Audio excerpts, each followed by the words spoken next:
When people hear the word reincarnation, they usually picture something very specific. They imagine a brave hero who fights evil and defeats powerful monsters with ease. That hero often lives an exciting life, surrounded by loyal friends who respect and admire him. It feels like this kind of life should be normal for anyone who is reborn into another world. But the main character's reality was nothing like that. Instead of becoming a hero, he found himself reborn as a villainous noble, someone whose fate had already been decided. He had taken over the role of a character who was destined to fail and eventually be executed. The story takes place in Carrot Academia, the setting of a famous fantasy game known for its many different story paths and endings. No matter which path the player chooses, there is always one character who stands in the way of the heroes. That character is Ixbandiel, a cruel and useless noble. As the eldest son of an earl who leads the capital's knights, he abuses his power and commits countless wrongdoings. Because of his actions, every version of the story ends the same way for him. His death is unavoidable. Once the main characters enter the academy, they are fated to defeat him in a harsh battle and bring his life to an end. And just 1 week ago, the protagonist was reborn into this exact role. Lying in bed, the young and overweight Ix slowly realized the truth of his situation. The academy would open soon, and the main events of the game would begin in just 3 years. His future was already set, and it led directly to his death. With fear in his heart, Ix looked at the young maid standing beside him and, in a trembling voice, asked if she would believe him if he said that he was going to be killed. Celicia, the maid who was only 12 years old, didn't seem surprised at all. She kept a calm, blank expression as she continued pouring water into a teapot. Without much emotion, she raised her thumb like she had just made an important decision, then quietly used gestures to show how he might end up getting killed. Ix wasn't shocked by her reaction. He had already expected something like this. She casually walked over and sat on the sofa like it belonged to her, then asked if he had only just realized his situation. She started listing his past actions one by one. He had openly insulted nobles of lower rank in public without any shame. He had also tried to win over the daughter of a marquis, only to fail miserably. And worst of all, he had thrown water at a saint. She tried to remember more of his mistakes, but couldn't, since her memory wasn't the best. After saying all that, she added that lately, he felt like a completely different person, yet somehow still the same. Because of everything he had done, Celicia said she wouldn't be surprised if someone suddenly stabbed him one day. She quickly added that she might be wrong, but if he really wanted to stay alive, there was a simple solution. He could just apologize to everyone he had wronged. But Ix immediately broke down, saying it was already too late for that. In his mind, the saints of Mellisto were like powerful beings far beyond reach. He knew very well that he had made enemies out of people who were extremely dangerous. Deep down, he believed his death was already set in stone. Celicia tried to calm him, saying that the saints might forgive him if he sincerely apologized. But Ix quickly argued back, convinced that they would never let go of their anger. He explained how powerful they truly were, with huge amounts of mana that made them strong in healing, attacking, and defending. On top of that, they were the leaders of the biggest church on the entire continent. To him, there was no escape. His life was already over. He even cursed the god of this world, Mellisto, calling him cruel. In frustration, Ix threw himself onto the bed and thought about how he had been given a second life in this world, a place that used to be nothing more than a video game to him. Anger filled his chest as he slammed his fist into the mattress. But then, a sudden idea flashed in his mind. He had played this game more times than he could even remember. He understood exactly how to become stronger. He knew which people were the most dangerous, and he even remembered their weak points. With all that knowledge, he believed he could grow powerful enough that no one would ever be able to kill him. That meant he couldn't wait any longer. His training had to start before the academy even opened. Ix quickly jumped up, a sharp smile spreading across his face,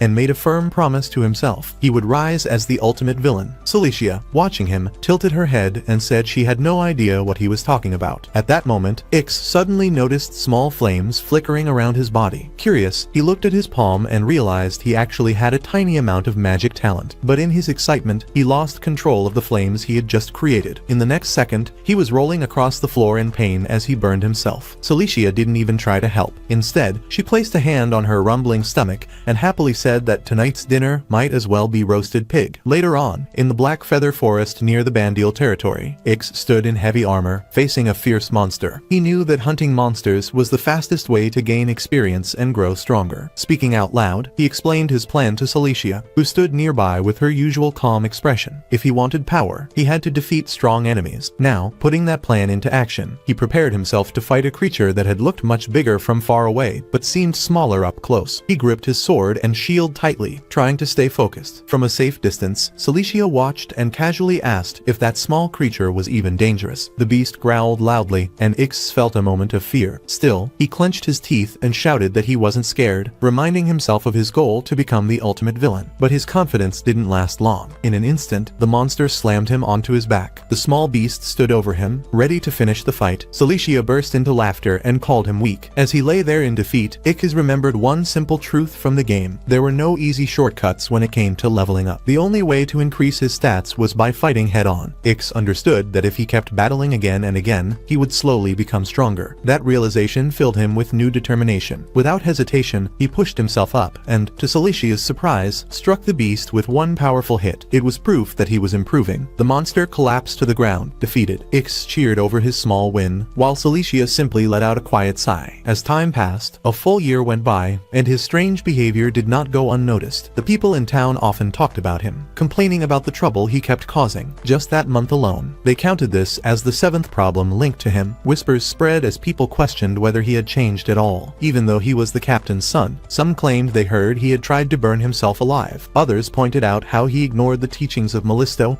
and even wished that a monster would take care of him. One person wondered if he had finally remembered his position as the captain's son. Their voices carried exhaustion rather than anger. Some townspeople said they didn't care what he did anymore, as long as he stopped dragging them into his mess. Another agreed and quietly hoped he wouldn't show up at the evening party, wishing that maybe, just once, he would behave properly. While all this gossip spread through the town, Celicia was busy working. She carried 2 heavy bundles of logs on her own, showing strength far beyond what people expected. To everyone watching, she looked like the perfect personal maid. She brought the logs to a quiet spot and, catching her breath, said these were the last ones for the day. Just then, a figure wrapped completely in bandages stumbled out of a nearby kiln. Crying out in pain, smoke still rose from his body as he struggled to stand. He lifted his hand and thanked Celicia for helping him. Looking at him with concern, Celicia explained that his strange daily habit of stepping into the kiln was exactly why such weird rumors had been spreading around town. Even though his training looked painful and strange, it was clearly working. Ix stepped out of the kiln looking completely different. Sweat ran down his face as he wiped his forehead, then took a towel from Celicia. With a proud smile, he showed that all this effort was actually making him stronger. But instead of letting him enjoy the moment, Celicia complained about the heat and used the towel for herself. Ix stared at her in disbelief, wondering why she took it. She casually handed him another one and admitted that, strange as it was, his training really seemed to be effective. Surprised by her comment, Ix asked if she could really see a difference. Celicia pointed straight at him and jokingly gave his method a name, the sauna diet. She said it was working pretty well. Hearing that, Ix touched his cheek, noticing how much his face had changed, and felt satisfied. Still, what he really wanted to show wasn't his appearance, but his growing power. He told her to watch closely. Celicia asked if he meant his full power, teasing him by saying it was barely stronger than a candle flame. A small fire appeared on the tip of his finger, flickering gently. Ix felt proud that he could now hold it longer than before, but Celicia just laughed, finding the tiny flame funny. Annoyed, Ix told her to take it seriously and started explaining. He said there were 7 basic types of magic: blue, red, green, yellow, purple, black, and white. Each type had 4 levels: beginner, intermediate, advanced, and ultimate. He explained that a person's natural talent decided how far they could go. This kind of power wasn't common, and even reaching the advanced level as an adult was considered impressive. As for ultimate magic, only a handful of people across the entire continent had ever achieved it. Ix explained that his magic was red, meaning he was a fire user. He also remembered that saints possessed a rare healing type of magic, though he couldn't recall its exact color or category. Celicia looked confused as she listened to his long explanation, clearly struggling to follow along. But then, all of a sudden, she remembered something important. She suddenly told him he needed to get ready immediately because there was a party that night and a saint would be attending. Hearing that, Ix instantly started complaining, asking why she waited until the very last day to tell him something so important. Celicia calmly replied that if she had told him earlier, he probably would have tried to run away. Ix felt annoyed at himself too, realizing he should have asked sooner, especially since she clearly just forgot. Then she added that this wasn't even the same saint he had splashed with water before. It was just a guest attending a normal high society gathering. But that didn't make him feel any better. Just thinking about it made him look completely drained. His mind quickly filled with panic, imagining a powerful and terrifying enemy waiting for him. He had believed he would be safe until until school started, but now he worried that things were already changing from the game's story. Celicia apologized for not telling him earlier, but Ix forced himself to calm down. He pushed aside his fear, gave her a firm thumbs up, and said he was counting on her as always. Then, with dramatic determination, he declared that he was heading into a battlefield of chaos and ran off. As he left, Celicia noticed something worrying. The towel he was wearing wasn't fireproof. Sure enough, in the next moment, his own magic caused him to catch on fire again. He screamed for help as flames spread around him. Without hesitation, Celicia grabbed a heavy bucket of water and dumped it over his head, putting out the fire instantly. Ix collapsed onto the ground, soaked and coughing, while the empty wooden bucket dropped and got stuck on his head. Looking down at him calmly, Celicia casually said she was going out shopping. Still lying there, Ix asked if she would really be okay on her own. She turned away, a sharp and knowing expression crossing her face. In her mind, this was much easier than taking care of him all the time, especially since someone had already been reducing the number of monsters around the town. Without another word, she walked off, leaving him behind in total confusion. Meanwhile, Ix sat there with the bucket stuck on his head, finally realizing something important. Celicia didn't need his help at all. Right now, though, he was the one in trouble, struggling as the bucket refused to come off his head. Meanwhile, as Celicia walked through the forest, her thoughts drifted to the recent changes in her master. He had suddenly stopped hurting her, and instead, he started putting real effort into improving himself. He trained with the knights, practicing swordsmanship, studied magic alongside mages, and even managed to keep up with her during her daily runs. He no longer got angry when she stepped away from him outside. Watching all this, she couldn't help but feel a quiet sense of happiness. She remembered how cruel he used to be and compared that version of him to the boy who was now trying so hard to become better. Still, her expression grew serious as she reminded herself not to forget her own duty. Getting rid of trash. Fighting was the only thing she truly knew how to do. This strong mindset had been shaped long ago, from the day she was abandoned. It was also the same day she first met her master. Her thoughts suddenly stopped when a rough voice called out. A group of dangerous-looking men stood in front of her, blocking the path ahead. One of them stepped forward and ordered her to guide them to the party location. Instead of fear, a spark of excitement appeared in Celicia's eyes. At that same moment, a grand carriage pulled by a dragon arrived at the Earl's estate. Watching from a window, Ix froze in fear as a saint from the Church of Mellisto stepped out. An attendant loudly commanded everyone to bow in respect for Saint Omelia. Hearing this, Ix dropped straight to the floor in panic. He felt unprepared, certain that his training hadn't been enough for what was coming. The maids nearby could only watch in confusion as he rolled around the hallway in distress. Then, suddenly, an idea came to him. It wasn't part of his original plan, but he didn't have any other choice. His brilliant solution was to hide inside a defensive barrier made from his own bedding. Even as he did this, worry filled his mind, because this situation had never appeared in the original game's story. Ix stared at the coat placed in front of him, wondering if this was what Celicia meant when she told him to get ready. His mind started racing as pressure built inside him, the expectations of high society, the arrival of a saint, and the fact that Celicia had left him alone to go shopping. As he held the coat in his hands, something about it felt familiar, like he had seen it somewhere in the game before. For some reason, a deep sense of unease filled his chest. At the same time, back in the forest, the group of thugs was being forced back. One of them shouted in frustration, unable to believe that a single young girl was overpowering 8 grown men. That girl was Celicia, standing in the middle of them like a storm of flashing blades. In the original game, the only reason someone as useless as Ix could trouble the main heroes was because of her. She was known as his personal maid, but in truth, she was the ultimate sword, a rare genius in combat. In that story, she acted as his final line of defense, strong enough to stand against even the heroes themselves. But that was a different timeline. In the present, everything changed in an instant. Celicia lost her focus when she heard the faint sound of water behind her. Suddenly, a powerful stream shot up and slammed into her, launching her into the air. She crashed hard onto the wet ground. The leader of the thugs stepped forward, speaking in a mocking voice. He admitted that she had talent, but pointed out that she lacked real battle experience. He criticized her for not noticing the ambush, saying it made things easy for him. He explained that his plan had simply been to knock her down, and he succeeded by using water magic from a strange, shark-like creature resting on his shoulder. Then he paused, realizing he might have said too much. Looking at her closely, he seemed surprised by how young she was, almost the same age as his own child. Even so, he didn't hesitate. Using his water magic again, he pinned her down, leaving her unable to move, standing over the fallen Celicia. The thug leader began thinking about forcing her to reveal information about the estate's security. He used his water magic to cover her face, slowly suffocating and torturing her. Then, without emotion, he ordered one of his men to clean up the blood and erase all traces of the the fight. The subordinate nodded and immediately went to carry out the order. As the thug leader turned his back on Cilicia and began walking away, he calmly said they would move forward with their plan. Then, with a cruel smile, he shared his next step. After they were done with her, they would throw her to the monsters, letting the enraged beasts create chaos. In the middle of that confusion, they would complete their real goal, assassinating the saints. Meanwhile, Cilicia lay helpless on the cold ground, unable to move. A sphere of water covered her face, slowly suffocating her as she struggled to breathe. In a moment like this, with death so close, her mind should have gone blank, but instead, a memory appeared. She remembered a time before Ix had changed. Back then, she was the one teaching him how to use a sword, following an order from his father. No matter how harsh the training was, he never gave up, not even for a single day. Whenever she failed to teach him properly, he would knock her down without hesitation. One day, he looked straight at her and asked for another chance to improve. She responded by beating him badly during training. For some reason, she had felt a strange sense of relief after that. The pain came later. Day after day, he kept asking her to spar with him. Eventually, something caught her attention. She stared at him silently, noticing a change. Ix, confused, asked if something was wrong, even wondering if there was something on his face. In response, she suddenly burst into laughter, staring at his face covered in bruises, bumps, and scars. The memory faded, and lying there, Cilicia could only think of her master as an idiot. Just then, the thug leader removed the water sphere from her face and stepped over her again. He coldly asked if she was ready to give him the information he wanted. Then he said he would start by breaking her fingers, lifting his foot to crush her hand. But before he could act, his body suddenly froze.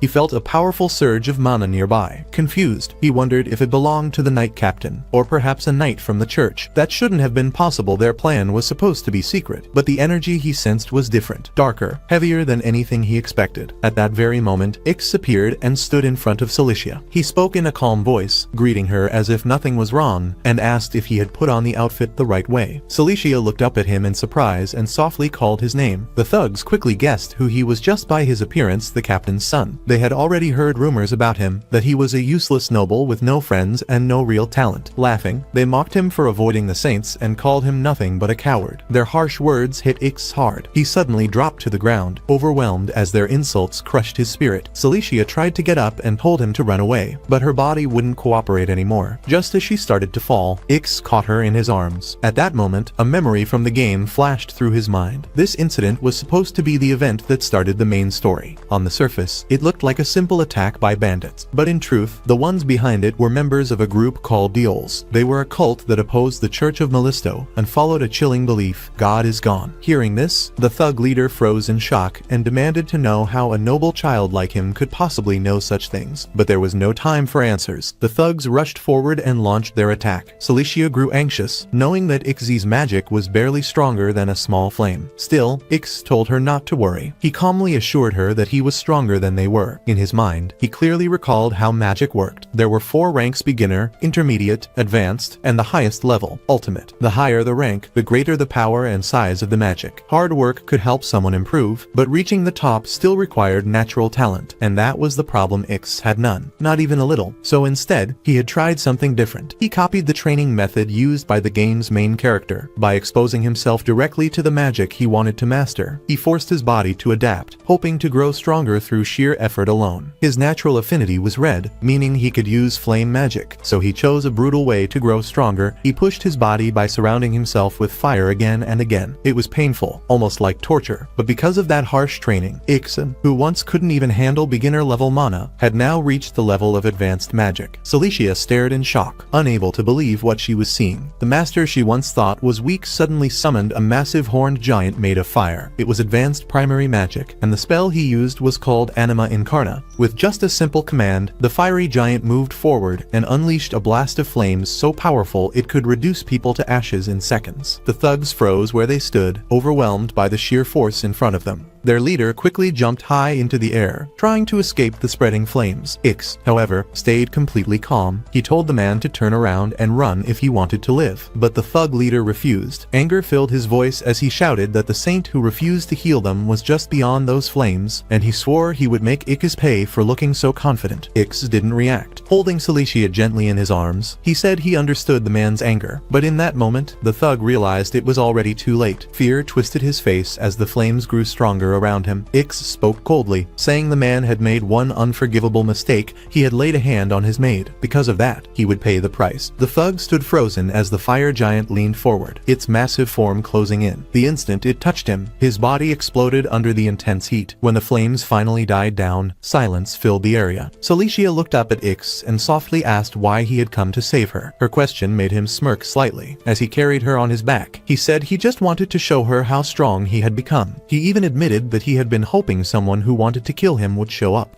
Celicia pouted at his answer, but as she held onto him, she noticed his hands trembling slightly. Her expression softened, and she gently leaned forward, hugging him tighter. Ix said nothing about it. Deep inside, he felt uneasy, like something wasn't right. That feeling didn't match who he believed he was becoming, and it quietly worried him. He quietly added that he couldn't just walk past a girl who was clearly in trouble. Hearing that, Celicia gave a small, warm smile. Carrying her in his arms, Ix slowly walked out of the burning forest, leaving the thug's scorched body behind on the ground. With her finally safe, he let out a deep breath as her fear began to fade. Then he looked forward with a sharp, confident grin and declared that in this fantasy world, no one would ever look down on him again. Another year went by. In a place known as the Ancient Sky Castle, Celicia, now a bit older, stood watching a part of the castle that had just been destroyed. She remembered clearly that a year had passed since that incident in the forest. She also recalled her master's words, his promise to grow stronger no matter what. As she stepped closer, her eyes widened at the sight of a massive dragon lying on the ground, its body half burned by intense flames. Standing proudly on one of the dragon's horns was Ixit. With confidence in his voice, he declared that he would keep growing stronger until no one in the world could defeat him. Celicia looked at him carefully, noticing just how much he had changed. Ix claimed that all of this was the result of his strong will and relentless effort. But the moment he stood up fully, the horn beneath his feet suddenly cracked. Celicia watched as he slipped and fell, his voice fading as he dropped down out of sight. Seeing this, she realized something important.